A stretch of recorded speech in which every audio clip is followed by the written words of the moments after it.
On a cold November morning in a small Midwestern town, people gathered quietly outside a modest church.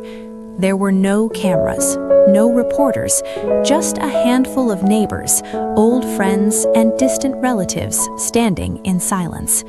Inside the church lay a closed wooden casket. The name on the program read, Daniel Carter, age 43. Most people knew Daniel as a quiet man. He worked nights as a janitor at a public high school. He paid his bills on time. He waved politely but rarely spoke.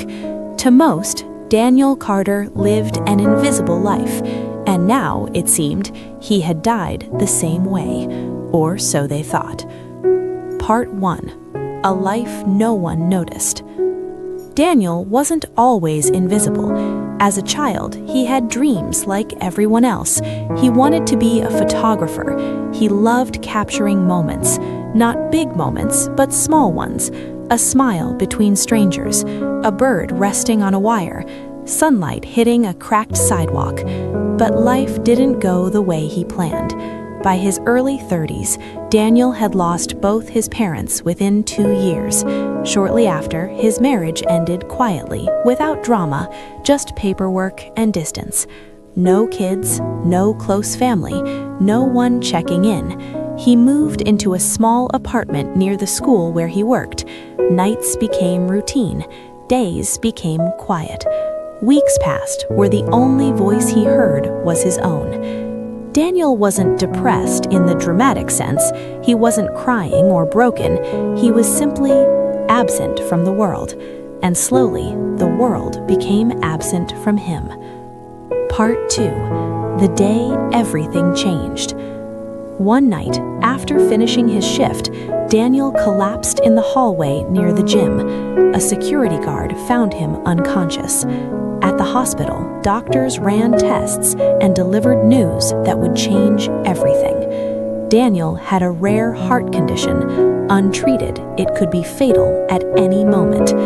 When the doctor asked if he had someone to call, family, a spouse, an emergency contact, Daniel paused, then quietly said, "No, there's no one." The doctor nodded politely, but the silence that followed felt heavier than the diagnosis itself. That night, Daniel stared at the hospital ceiling and asked himself a question he had been avoiding for years. If I died tomorrow, who would notice? The answer terrified him. Part 3.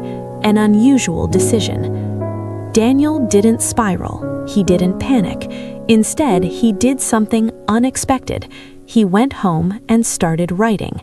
Not letters, not apologies, an obituary.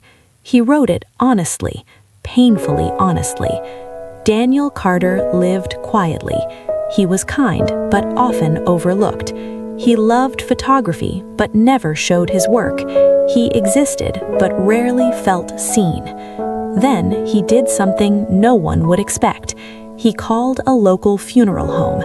Using his savings, Daniel paid for his own funeral in advance.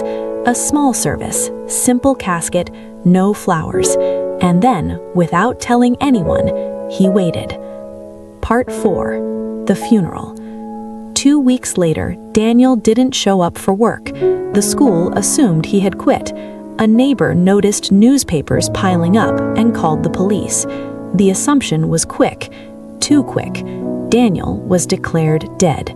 The funeral went forward. Inside the church, the pastor spoke gently about a man he barely knew. A former coworker mentioned Daniel always stayed late to help. An elderly neighbor whispered, "He once fixed my heater for free." But there were gaps, long pauses, empty pews. The silence said more than the words ever could. Part 5. The moment no one expected. As the pastor prepared to close the service, the church doors creaked open. Every head turned. A man stood there, wearing a dark coat, alive, breathing, calm. Daniel Carter. Gasps filled the room. Someone dropped the program. The pastor froze. Daniel walked slowly down the aisle and stopped beside the casket. Then he turned to the crowd and spoke. Part 6. His words. "I'm sorry," Daniel said softly. "I didn't do this for attention." He paused, steadying himself. "I did this because I needed to know something." The room was silent. I needed to know if my life mattered to anyone, or if I had simply been passing through this world unnoticed. He looked around. At the hospital, they asked me who to call. I had no answer, and that scared me more than dying. Daniel took a breath.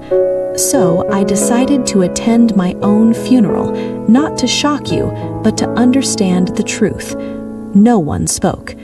Then he said the line that would later spread far beyond that church.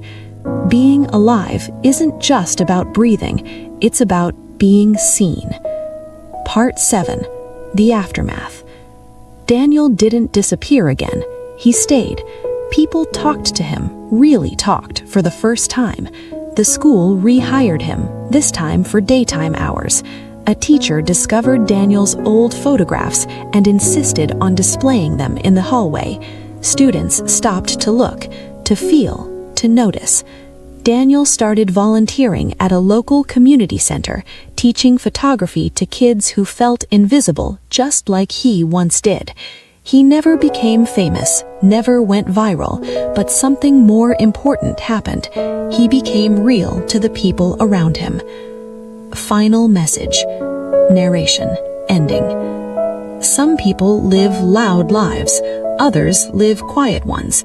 But silence does not mean insignificance. Some of the most meaningful stories belong to people we walk past every day without ever asking their name. Maybe the question isn't who would come to my funeral. Maybe the real question is, who am I noticing while they're still here?